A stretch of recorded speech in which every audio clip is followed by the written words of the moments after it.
Pour bien comprendre les propositions que je vais être amené à faire, peut-être est-il important de définir ce que j'entends par ressources à développer. Parce que des ressources, même si elles doivent s'illustrer dans la motricité, elles ne sont pas toutes motrices. Alors c'est quoi les ressources? Bon, je vous donne quelques définitions, c'est bien important, mais ayez ces références-là, peut-être vous balancez ça dans une copie là, avec un petit auteur bien trouvé. Par contre, je vous dis ça parce que je l'ai vu par la Michel Volonda, ainsi que l'a dit Shmushmushowski. Attendez, Shmushmushowski, il dit stop, quand on ne le connaît pas, on va quand même regarder. Faites attention à ça. Inventez pas des auteurs. Donc c'est les moyens dont on dispose, c'est les possibilités d'action. On dit que c'est ce que l'on emploie pour vaincre des difficultés. Et vous voyez que c'est bien plus vaste une ressource que du VO2 max. Je ne suis pas contre le VO2 max, hein, j'ai vécu dedans. Mais c'est une ressource. Il y en a 50 pour...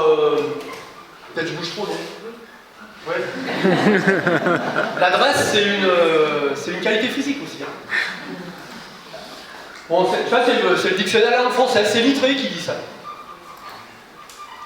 Il y a des approches plus systémiques. Rosier, par exemple, qui dit dans les approches systémiques, c'est ce qui permet de réaliser une tâche en opposition à l'ensemble des contraintes qui représentent ce qui empêche la réalisation. Les ressources, c'est tout ce qui permet de réaliser une tâche. Ça veut dire que quand on aura réalisé une tâche et qu'on aura vérifié qu'on n'était pas capable de la faire au départ, on est capable de la faire à l'arrivée, on est certain, alors on n'est peut-être pas capable d'identifier le type de ressources auxquelles on a fait appel, mais on est certain qu'on a amélioré des ressources. D'accord? Donc il faut peut-être des fois se contenter de ça. Donc Rosier, l'acteur et le système, c'est un super bouquin ça. On peut d'ailleurs noter au passage que c'est en soumettant à différentes sortes de contraintes que l'on est amené à construire un nouveau potentiel de ressources. Ça, c'est un principe de base de l'entraînement. J'ai pas dit l'entraînement sportif. Ça me gonfle quand on dit entraînement sportif. L'entraînement, le chirurgien, il s'entraîne, hein, l'ingénieur, il s'entraîne, le violoniste, il s'entraîne. C'est pas une propriété privée du sport, l'entraînement. L'entraînement, c'est notre outil. C'est notre technologie à nous. Hein? Et qu'est-ce que c'est que l'entraînement? C'est de réussir à mettre des contraintes qui soient à la fois suffisamment fortes pour forcer l'organisme à développer des ressources, et pas non plus trop élevées, mais quand on met des contraintes qui sont déjà des contraintes que l'organisme est capable de régler, il n'y a aucun développement. Alors, on crache souvent sur le sport en disant « ouais, mais c'est l'excès, etc. » Mais des fois, l'éducation physique, quand je la regarde faire, c'est l'absence d'excès. Hein. On propose des tâches que la plupart des gamins sont capables de faire au départ. Donc il faut trouver l'équilibre. Là, je bouge vraiment trop. Alors, est-il possible de faire l'inventaire le plus exhaustif pour les classer et les mettre en évidence l'interaction qui peut s'établir entre différents secteurs de ressources? Ça, c'est un schéma. Je vais vous présenter un schéma que vous connaissez, j'imagine. Si vous ne le connaissez pas, inspirez-vous-en. Moi, c'est à la limite, je ne connais que ça. Hein. Donc, ça m'a bien servi. J'ai fait une carrière avec ça. C'est le schéma de Weineck. Qu'est-ce qu'il dit, le schéma de Weineck? Il dit, au départ, il y a la performance motrice. Ce qui nous importe, c'est de voir si la performance motrice, on est capable de la faire évoluer. Et il dit, les facteurs, les ressources auxquelles on fait appel pour développer la performance motrice, elles sont classées en grandes catégories. Il dit d'abord, il les appelle les facteurs conditionnels coordonnateurs physiques. Alors, il y a les ressources énergétiques, il y a des ressources biomécaniques, il y a des ressources informationnelles. C'est la viande, on va dire. Hein, c'est la viande. Mais il y a aussi des ressources techniques et tactiques. C'est-à-dire qu'on peut aussi améliorer la performance, peut-être parce qu'on va mieux utiliser le potentiel physique qu'on a, ou on va mieux le rentabiliser. Mais il y a aussi des ressources institutionnelles et sociales. On ne peut pas proposer la même chose à des gens qui n'ont pas obligatoirement ni les mêmes objectifs, etc. Puis des choses très... Le matériel, le matériel, on dit qu'on n'en a pas beaucoup. Mais ce que je veux vous montrer, c'est, vous voyez, dans le schéma de... Ce qui est génial dans le schéma de Wagnac, c'est que ces facteurs-là, ils ne sont pas indépendants les uns des autres. Allez, je vous donne un exemple. Les facteurs techniques, qu'est-ce qu'ils peuvent avoir comme lien avec le matériel? Je vous donne un exemple. S'il n'y avait pas de fosse de réception en mousse, il n'y aurait pas de fosse durée. Ou alors une seule. D'accord? Parce que ce style, cette technique n'a été rendue possible que parce qu'il y a une évolution du matériel. J'ai entraîné à une époque l'équipe de France de canoë et kayak. On est passé de la pagaie plate à la pagaie creuse. Je peux vous dire qu'au niveau des qualités de force, etc., c'était plus du tout la même chose. Etc., etc. Donc il y a toujours des liens qui s'établissent entre tous ces facteurs. Et puis vous avez des facteurs psychologiques. La motivation. Il faut jouer sur la motivation. C'est votre principe, c'est votre première entrée. Vous leur faites faire une course en individuel, vous les mettez en confrontation ou en relais, ils améliorent leur tête. D'accord? Pour la plupart, il y en a qui se sentent tellement faibles qu'ils disent non, mais moi je ne peux pas, surtout pas, non, mais ça ne m'intéresse pas la tête. Ouais, la majorité. Mais encore une fois, vous voyez ce que je veux dire, c'est que déjà s'ils ont envie de faire mieux, vous avez déjà gagné une grosse partie et votre performance motrice, ça va s'en ressentir immédiatement. Je ne vous apprends rien. Moi je fais qu'enfoncer des portes ouvertes, des choses qu'on voit mais qu'on ne veut pas voir. Après, la gestion de l'agressivité, la résistance au stress, la concentration, la vigilance, la gestion de l'émotivité. Regardez, allez, je vous donne des exemples vraiment très concrets. Le 3x500, vous faites la dernière séance avant le bac. Ça existe toujours, 3x500? Ouais. Vous faites la dernière séance avant le bac. Ils calent leur allure, ça y est, ils sont bien, ils ont compris. Le jour du bac, qu'est-ce qu'ils font? Ils font 3 secondes ou 4 secondes de mieux. Parce que c'est la même chose, c'est pas le même contexte, c'est le bac. Et quelque part, même si on leur a dit que la régularité, ça payait X temps, ils se disent qu'il faut aller vite, quoi. J'invente rien. Vous l'avez vécu. Bon, donc il y a tout un tas de facteurs sur lesquels on peut jouer. Et pour certains, ce sera pour des groupes de niveau, au lieu de les faire groupes de niveau, par niveau de performance motrice, on peut faire des groupes de niveau par catégorie de besoin. C'est une autre façon intelligente de travailler. D'accord? Il y en a qui ont besoin d'être plus techniques. Vous en avez qui sont... et à ce moment-là, proposer peut-être des évaluations qui mettent plus en évidence le secteur que vous voulez travailler. Ceci dit, est-ce qu'une telle présentation ne complexifie-t-elle pas alors l'action de l'enseignant d'EPS? Parce que si on raisonne au premier degré en se disant « Ah d'accord, il y a 72 700 ressources, l'institution va me demander de les évaluer. » Donc là, c'est pas jouable ça. Et au contraire, il faut inverser le problème. Il faut dire la performance motrice révèle le... Par contre, la performance motrice, c'est pas une prise de perf pure et dure. C'est pas le monde du sport. C'est une performance motrice auquel vous avez donné, que vous avez didactisé. Mais pas didactisé au point que ce soit plus ni révélateur, ni compréhensible. J'en ai vu des systèmes d'évaluation incompréhensibles par les élèves. Je vais plus vite, je saute plus haut, je l'atteins et j'ai une moins bonne note. Les élèves, ils ne comprennent pas ça. Alors leurs parents, c'est encore plus obtus les parents. Donc,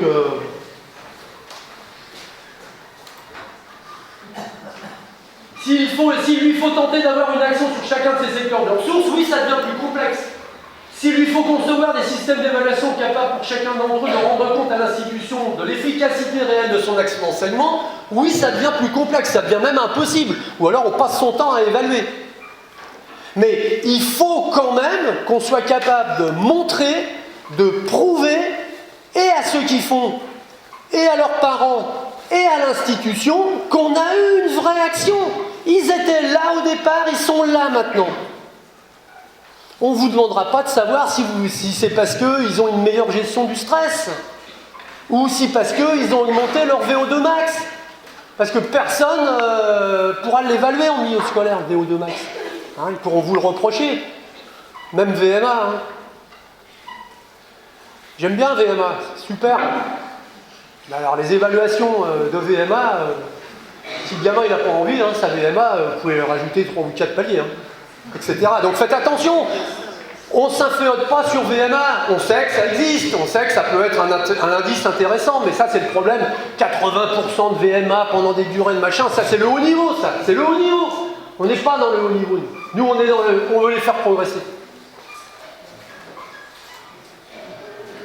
Tout au contraire, s'il admet que l'ensemble des secteurs de ressources peut être mobilisé par une approche plus globalisante du développement de la performance motrice, je ne parle pas de performance, je parle de performance motrice. C'est là que ça peut être intéressant que vous réfléchissiez. Moi, j'ai vu des systèmes d'évaluation qui étaient fantastiques, faits par des collègues, dans les conditions qu'ils avaient dans leur établissement, et qu'ils étaient capables de faire tous les ans à la suite, et qu'ils avaient conçu avec l'ensemble des collègues. Et ça peut te donner peut-être un petit plus au fameux travail d'équipe, là, qui des fois est en déliquescence. Alors je ne pense pas que dans la région parisienne ce soit encore trop le cas, mais dans certaines académies du Sud, que je ne citerai pas, où il n'y a que des vieux qui sont nommés, dont moi, des fois, le travail d'équipe, tu comprends, ça fait 35 ans que je fais ça, ça va, c'est bon, je ne vais pas changer mes habitudes. Hein, dès le départ, et puis après ça devient super chouette, tiens ça n'a pas marché. C'est pas parce qu'un système d'évaluation ne va pas être fantastique la première année, que derrière, on ne peut pas l'améliorer. Et c'est au bout de 2-3 ans qu'on va trouver le truc là, qui correspond à l'établissement, etc. Alors après, il y a les évaluations institutionnelles. Elles sont intéressantes, les évaluations institutionnelles. Moi, je ne suis pas du tout contre. Mais ce que je vais vous proposer, c'est quelque chose qui va venir en plus des évaluations institutionnelles. Et qui ne va pas se faire toutes les semaines à chaque cycle. Qui va se faire une en début d'année, une en fin d'année. Et là, on verra bien. Alors après, vous me direz, ouais, mais est-ce que c'est vraiment votre action qui a fait tout simplement qu'ils ont grandi? Ben, c'est pas faux. Mais dans les facteurs, dans les ressources, il y a les facteurs morphologiques. Ça compte. Alors, si bien sûr ça n'était que le fait qu'ils aient grandi, ça ne serait pas terrible. Mais il n'y a pas que ça. Il n'y a pas que ça qui compte. Hein? Parce que, ouais, je raconte pas trop d'anecdotes, je ne vais pas faire de. Moi j'ai commencé, moi, comme vous. Alors, une centration moins éparpillée. Il y a quelqu'un que je connais bien qui a parlé de l'EPS en miettes. Hein? Mais à l'heure actuelle, des fois, je me pose la question, c'est plus de l'EPS en miettes, c'est de l'EPS en poudre. Hein? Parce que on a tellement d'objectifs dans tous les sens que faisons-les émerger par rapport à quelque chose qui nous est propre, encore une fois. Mais par contre, qui révèle les objectifs éducatifs. Hein, c'est en ça que l'EPS n'est pas du sport. Mais les éducateurs sportifs, ils en ont aussi souvent, dans beaucoup de petits clubs, ils ont pas le Paris Saint-Germain, on est d'accord, les objectifs culturels, éducatifs et citoyenneté, c'est assez léger. Mais dans tous les petits clubs, là, où il y a des formateurs, des bénévoles tous les ans, etc., ou même des professionnels, ils en ont des objectifs éducatifs. C'est pas les mêmes que les nôtres obligatoirement, mais moi j'en ai vu plein des éducateurs la petite vedette du coin qui jamais ils le mettent pas sur la feuille de match. Ça existe aussi ça. C'est pas des fous furieux non plus. Souvent c'est des profs de gym. Moi à mon époque c'était simple, hein, c'était prof de gym et après on allait au club. Bon, maintenant ça se fait un peu moins, mais il y en a encore beaucoup quand même. Hein, faut pas non plus, on n'est pas une profession en déliquescence, au contraire. Mais ça reviendra que par vous. Une évaluation plus lisible et objective peut alors être conçue et mise en place plus aisément, puisque si on didactise l'évaluation de notre performance motrice, on intègre tous les niveaux de ressources, même si on n'est pas capable de les identifier et de les évaluer individuellement. On a quand même une preuve qu'on agit. Hein? Et après, quand, je sais pas, quand l'inspection générale, elle a proposé à quoi vous servez? Je ne sais pas si c'est encore le cas, mais il me semble me souvenir qu'une fois, le ministère a demandé, mais montrez-nous ce que vous faites, quoi. Qu'est-ce que vous faites? Eh ben, c'est peut-être plus facile de leur montrer ça. Alors, quelle forme pourrait prendre cette approche? Au risque de choquer, il me semble qu'elle pourrait accorder une place plus importante, ou du moins plus permanente, à la recherche du développement des qualités physiques de l'enfant et sur l'établissement d'un plus haut niveau de sa condition physique. Moi, alors bon, je suis basique, il n'y a pas de problème, mais encore une fois, je dis, le développement des qualités physiques, moi, ça me semble être quelque chose qui relèverait presque prioritairement de l'éducation physique. On a des objectifs de santé, on a des objectifs... les qualités physiques, c'est une sorte de performance motrice qui révèle, j'allais dire, et qui permet ensuite de s'approprier beaucoup plus rapidement des APSA, de progresser plus vite, etc., etc. Et puis la condition physique, c'est des facteurs de santé. Et puis quand on met en place des procédures qui permettent d'améliorer la condition physique, on est aussi en train de former des gens qui vont être capables de gérer leur vie physique. Parce qu'on leur donne aucune bille pour ça. On leur dit pas s'il faut faire du travail continu ou intermittent. On leur dit pas que le travail intermittent c'est tant de temps d'effort, tant de temps de récupération. On leur dit pas les indices qui leur permettent de dire attendez, là ça suffit pour l'instant. On leur dit pas les durées de récupération qui rendent le travail 3 ou 4 ou 5 fois plus facile et puis plus efficace. Alors le problème c'est là, mea culpa, les enseignants en STAPS ont renoncé à enseigner ça aux étudiants. Vous êtes moins bons que nous en connaissance des APSA. Vous êtes moins bons que nous Par contre, vous êtes 10 fois meilleurs sur des aspects plus psychologiques, sur la gestion de groupe, où on était moins performants que vous, mais on a oublié les principes d'entraînement. Et encore une fois, l'entraînement, c'est à nous, c'est pas au sport. C'est à nous. C'est ainsi que je verrai davantage la mise en œuvre d'une CP. Moi, personnellement, après, l'institution le décide pas. Moi, j'ai été très favorable à l'institution de la CP5. Mais peut-être que maintenant, mais très favorable parce que ça ne se faisait pas et que l'institution l'impose, c'est déjà un progrès. Hein? 1000 choses avancent, 999 reculent, c'est du progrès. Mais moi j'aimerais qu'on passe, encore une fois c'est des vœux pieux, puis tout le monde personne ne m'écoutera, mais moi je serais plus maintenant pour une CP5 qui ne serait pas isolée comme une compétence propre, mais qui serait au service des autres compétences. Et c'est ça que j'appelle la préparation physique. En gros, la préparation physique, le développement des qualités physiques, c'est ça. C'est monter le niveau de ressources des élèves pour qu'ils aillent plus vite, mieux dans les compétences, dans les autres types de compétences qui sont des éléments culturels importants à aller chercher. Hein. Je ne suis pas du tout... c'est pour moi qu'on va accuser de ne pas aimer les APS, ça. Hein. Mais il faudra peut-être donc... Moi, je vais faire d'abord une CP5 qui débuterait au premier niveau de scolarisation. Si ça pouvait démarrer en 6e, ce serait fantastique. Parce que c'est là où on pourra aller super vite. Et les APSA, après, ce serait une broutille. Hein. Maintenant, là, on s'oriente. Alors, je vous reparle du golf, parce que je suis en plein dedans. Avant, les petits golfeurs qui réussissaient, c'était des mômes dont le père était directeur d'un golf et qui, depuis l'âge de 4 ans, avaient un club dans les mains. Mais maintenant, tous ceux qui arrivent en équipe de France, c'est des gamins qui ont fait du taekwondo, du foot, des machins, et qui commencent à 11-12 ans, et qui en 3 ans rattrapent le niveau. Et puis ensuite ont des capacités pour évoluer beaucoup plus vite.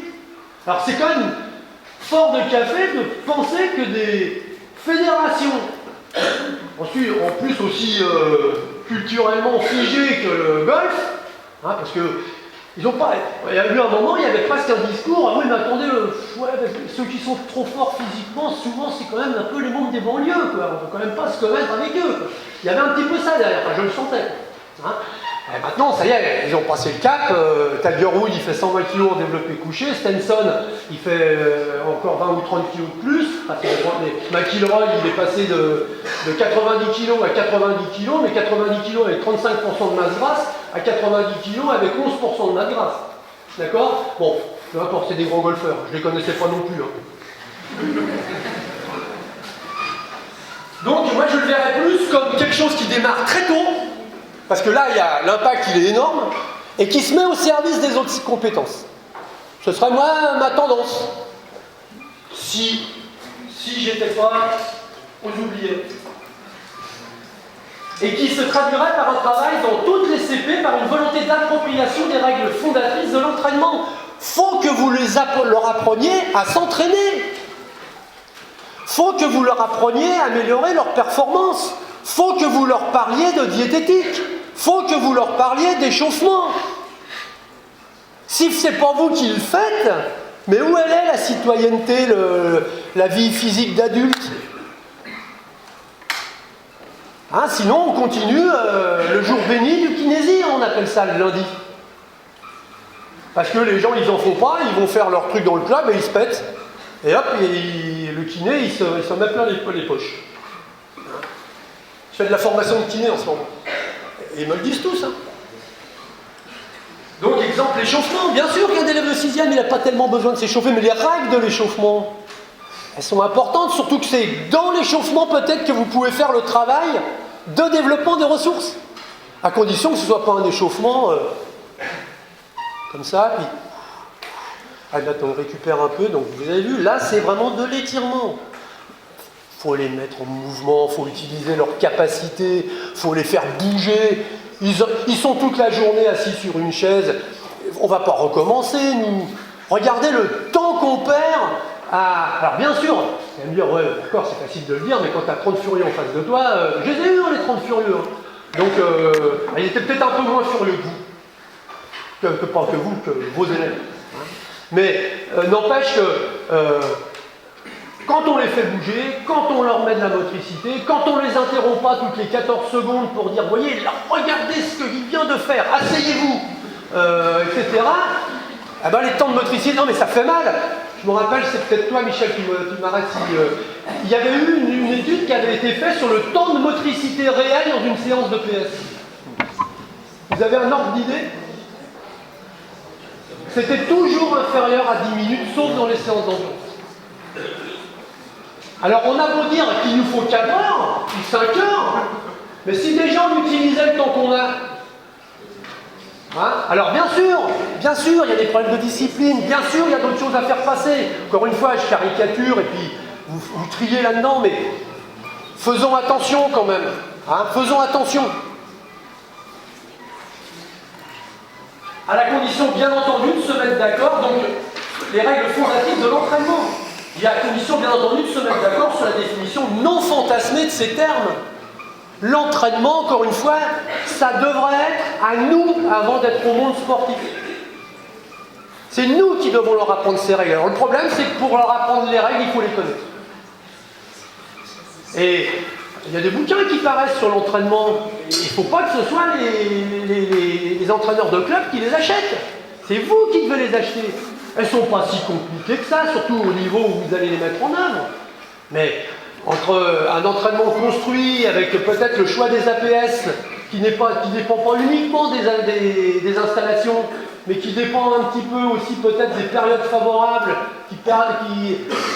là on aurait un impact, c'est pas du simple au double, hein, c'est du simple au quintuple.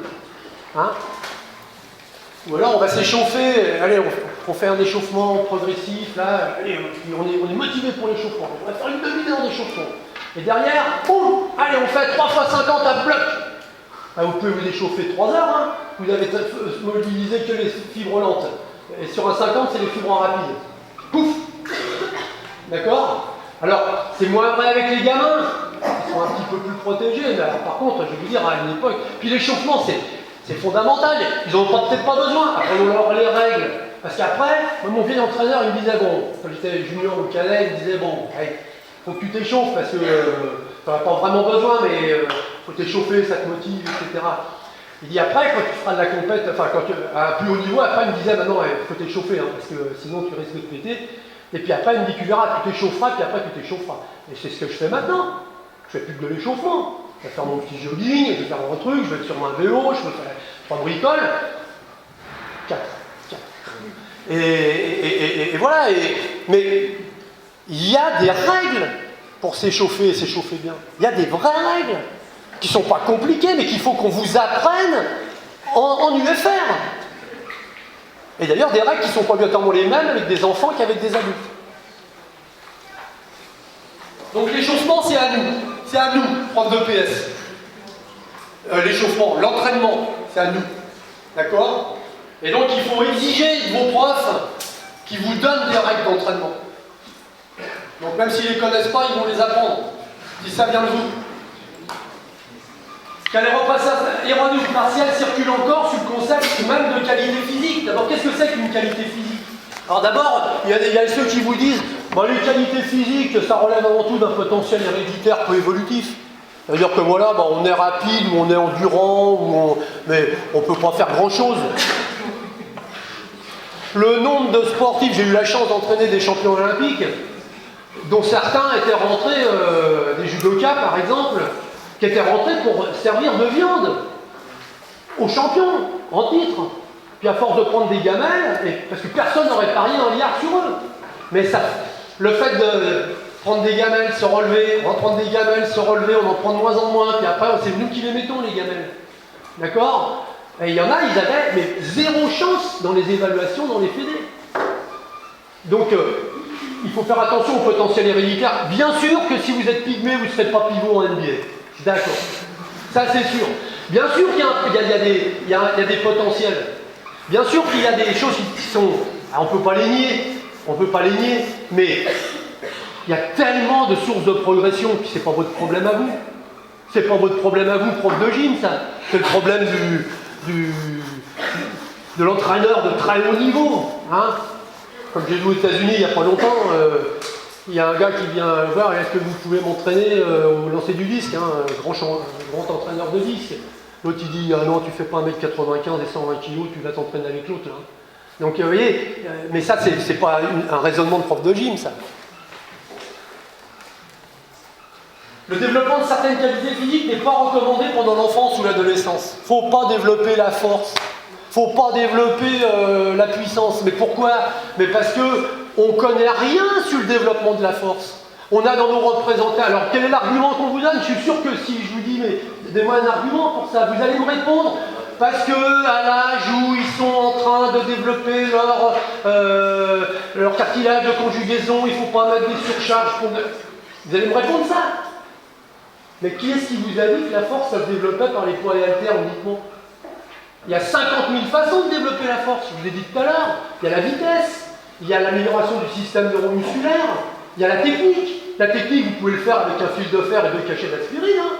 Si le geste il est correct, après quand ils seront en âge de mettre du poids. Mais la force, on la développe de 50 000 façons différentes. Je ne vais pas vous faire un cours sur la force. Et puis au moins, si on ne peut pas développer la force, que je crois absolument pas. Développons la puissance. La puissance. Ça, c'est une vraie qualité physique. Elle se retrouve partout. Pour sauter haut, il faut avoir de la puissance. Pour courir vite, il faut avoir de la puissance. Pour nager bien, il faut avoir de la puissance. Il n'y a pas une activité sportive où il n'y a pas de puissance. Pour faire de la danse, il faut de la puissance. Donc, il n'y a pas d'âge où on ne peut pas le faire. Le lactique avec les enfants ou les trucs comme ça. C'est pas des problèmes de prof de gym. C'est pas des problèmes de prof de gym, ça. Plus on commence tôt et plus on progresse vite. L'endurance dépend avant tout des processus aérobies du pratiquant. Ça encore, c'est une petite vision de la qualité physique d'endurance. Qu'est-ce que c'est être endurant? C'est prolonger plus longtemps un effort. Mais quel que soit l'effort. Quand Usain Bolt, il accélère là, et puis aux 80 mètres, et il passe, le commentateur sportif qui est grassement payé pour rien y connaître, il dit « Allez, à partir du 80 mètres, Usain Bolt accélère et double les autres !» Attendez, c'est un 100 mètres. Il croyait qu'il n'est pas à bloc tout le temps. Simplement, il perd moins de vitesse que les autres. Il n'y a pas un sprinter qui va plus vite entre le 80 et le 100, même lui, qu'entre le 50 et le 70. D'accord? Mais il est endurant en vitesse. En 2003, il y avait les championnats du monde d'athlètes, vous savez, le Marc Raquin, le grand black qui était en blond, là, et qui était à 10 mètres à l'entrée de la ligne droite et puis qui finissait en avalant tout le monde. Il accélère. Attendez, j'étais coureur de 400. Si on pouvait accélérer un dernier 100 mètres, je le saurais quand même. Il accélérait pas, il perdait beaucoup moins de vitesse que les autres. Alors bien sûr, après il ajoutait, et s'il était parti plus vite, s'il était parti plus vite, il ne serait même pas au final. Parce qu'il n'avait pas de qualité de vitesse relative. D'accord? Donc il était endurant lactique. Quand on est endurant, on devrait être endurant de vitesse, endurant lactique, endurant aérobie. Pas simplement endurant aérobie. Surtout à un âge où la tonicité musculaire, c'est important. Parce que si vous faites de l'aérobie stricte, pure, à 120 pulsations minutes, je vous ai raconté tout à l'heure, et qu'en même temps vous voulez développer un cycle de vitesse, vous faites deux choses totalement antagonistes. Donc ça aussi c'est des règles d'entraînement. Donc peut-être que les programmations d'entraînement, elles pourraient être basées aussi un peu là-dessus. Pas que là-dessus, bien sûr. Les efforts lactiques sont à proscrire absolument jusqu'à la fin de la puberté. Mais on a vraiment l'impression que c'est un poison. On a vraiment l'impression que c'est une bombe atomique à retardement. Alors on n'a pas assez de temps, mais on va les flinguer. Mais non, on ne les flingue pas puisqu'on n'a pas assez de temps. De toute façon, même si c'était un poison, on ne pourrait pas en manger beaucoup. Et c'est pas vrai en plus, c'est pas vrai. C'était vrai il y a 40 ans, mais pourquoi il y a 20 ans de retard entre l'éducation physique et les connaissances scientifiques? On prend celle d'il y a 20 ans, mais c'est celle de maintenant qu'il faut sortir là. Et c'est là qu'on vous attend. Vous allez passer peut-être l'agrégé externe ou des choses comme ça. Il faut leur dire au jury. Parce que des fois aussi, certains ils sont sur des données d'un petit peu qui datent. Mais vous leur expliquez. Pas trop quand même, ils n'aiment pas ça. Ils n'aiment pas ça. On ne peut pas développer la force chez l'enfant, etc., etc. Les assouplissements nuisent à l'explosivité. C'est pour ça que Colin Jackson, il faisait 1h30 d'assouplissement avant un 110. C'était pour aller moins vite. Des fois, c'est contradictoire avec ce qu'on voit sur le terrain. Ce qui traduit là aussi une vision réductrice du concept, parce qu'une qualité physique, c'est une caractéristique globale de la motricité, et la seule chose qui compte, s'il a vraiment cette qualité physique, c'est que dans n'importe quelle situation, il est capable de la mettre en œuvre. D'accord ? Quand je faisais des tournées aux Universiades ou des choses comme ça, et qu'on jouait aux boules pendant les temps de récupération, je préférais être avec Jean-Michel Sénégal, qui était le meilleur tireur au basket, parce qu'aux boules, il était bon. D'accord ? Donc, une qualité physique, ça se transfère. Le 5e skieur de fond norvégien, et je peux vous dire que le 5e skieur de fond norvégien, c'est pas mal. Vous savez comment il s'appelle ? Peter Lagat. Ça vous dit rien, Lagat ? Non, c'est le frère du champion olympique du 5000 un Kenyan. Il est assez peu suédois ou assez peu norvégien. Il a épousé une norvégienne, il a les jours où il y a des mauvaises conditions de glisse, il gagne. Parce que l'endurance, ça se transfère. Alors, il a appris à skier un peu, mais il n'est pas aussi bon. La seule chose où il n'est pas bon, c'est quand il fait moins bon. Là, il arrête. D'accord ? Mais vous voyez, c'est une qualité physique, quand vous l'avez, vous l'avez.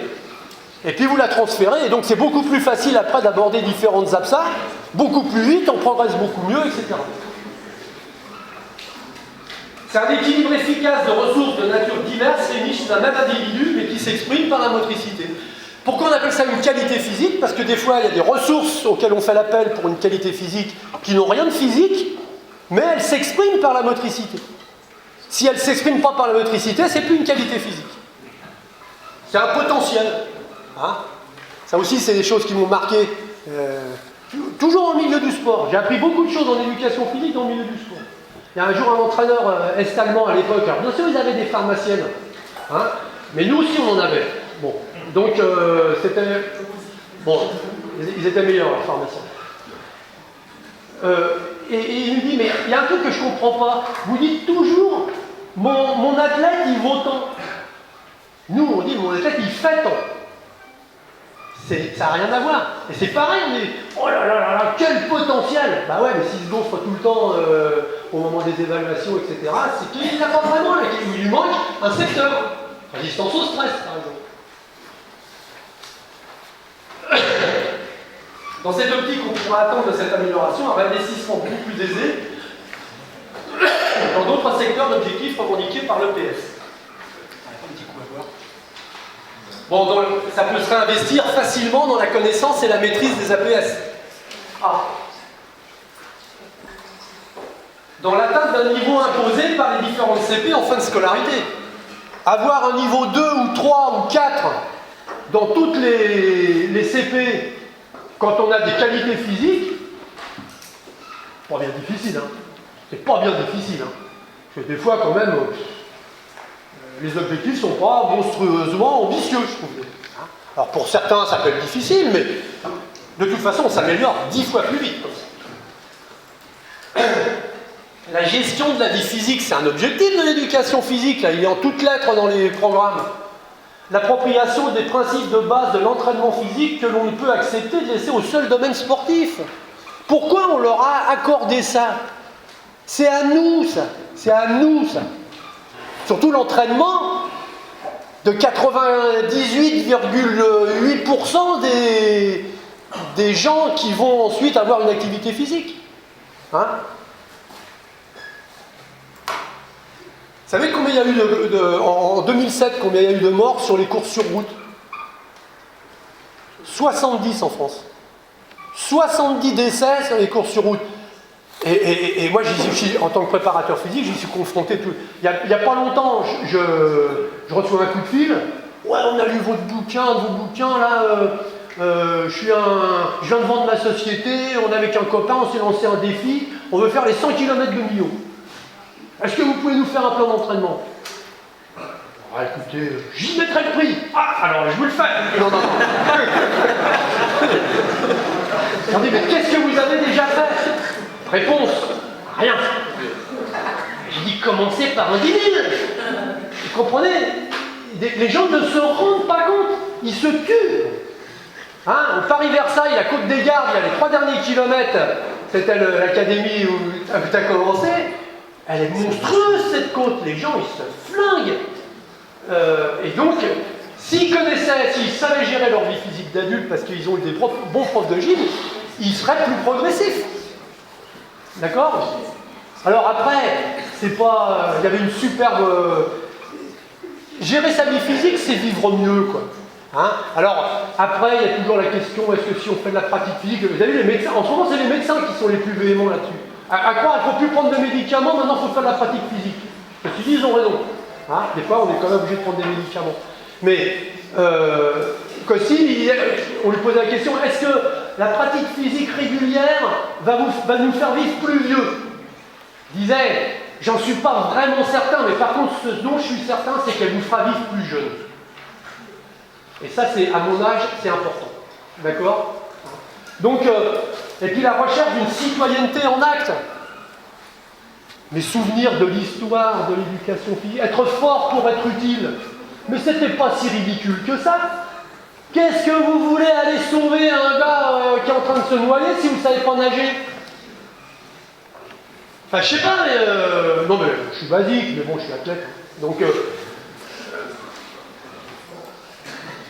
à la condition toutefois d'identifier l'ensemble des qualités physiques qui couvrent tout le champ de la motricité, parce que s'il faut s'en farcir 25 des qualités physiques, ça va être dur à gérer en milieu scolaire, de maîtriser les règles de base de leur développement,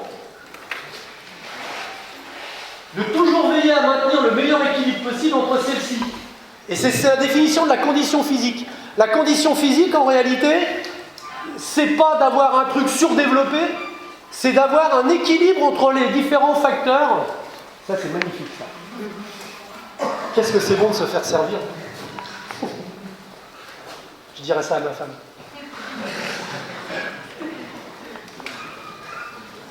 La condition physique, c'est ça. Et ça, c'est votre rôle. On va développer les qualités physiques, mais quand il y en a une qui va être surdéveloppée par rapport aux autres, on sait que de toute façon, c'est toujours la plus faible qui tirera le reste vers le bas.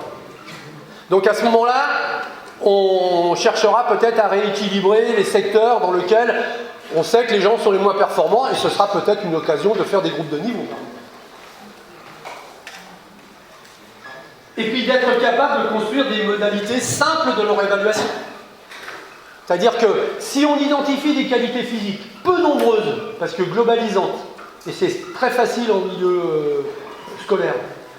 Et qu'on trouve des systèmes d'évaluation très simples, très parlants, pour lesquels il n'y aura pas besoin d'un dictionnaire pour faire comprendre aux élèves par eux-mêmes si c'est bien ou si c'est pas bien, c'est le côté performant du sport. Hein. Même si je ne suis pas obligatoirement un fanat, j'aime le sport, mais des fois c'est brutal quand même. Hein. Mais il n'y a pas besoin de leur expliquer que quand on a fait 13 secondes au 100 mètres, on est meilleur que celui qui a fait 14. D'accord Alors encore une fois, c'est sûrement pas ça qu'il faut faire au milieu scolaire. Mais faire une évaluation, construire des évaluations quantitatives, c'est-à-dire dans lequel le résultat il apparaît. Alors il faut apparaître avec une sorte d'assemblage de 2 ou 3 éléments, mais quantitative, que l'élève peut comprendre de lui-même et dans lequel il a accepté les règles au départ. Pour lesquelles il a accepté les règles au départ. D'accord ? Et c'est en ça que le sport il est performant. C'est que les règles elles sont acceptées par toutes, même si on cherche à les tourner, que l'évaluation elle est immédiate. Et d'ailleurs les sports qui ont peu de succès, au-delà des... c'est lesquels ? Ben, c'est ceux qui sont très difficiles à évaluer en tant que spectacle. Regardez le karaté, j'ai entraîné des karatékas, champions du monde et compagnie. Ben, une fois sur deux, celui qui en prenait une dans la tête et qui tombait KO, c'était lui qui gagnait. Parce qu'on n'a pas le droit de porter un coup. Et ça, c'est pas compréhensible par les gens. Donc il y a une évolution pour rendre des choses plus perceptibles. Hein l'escrime, c'est super comme sport, c'est un sport fantastique, mais à la vitesse où ça va, s'il n'y a pas l'arbitre qui a donné le sabre, par exemple, par rapport au fleuret. On touche, on marque, c'est le premier qui touche. Mais le sabre, si vous avez lancé vous-même l'attaque le premier, vous avez la priorité sur le truc. Alors c'est qui est-ce alors vous comprenez ce que je veux dire? Donc, alors c'est pour ça qu'ils évoluent d'ailleurs dans leurs règles. Ça, ils l'ont compris.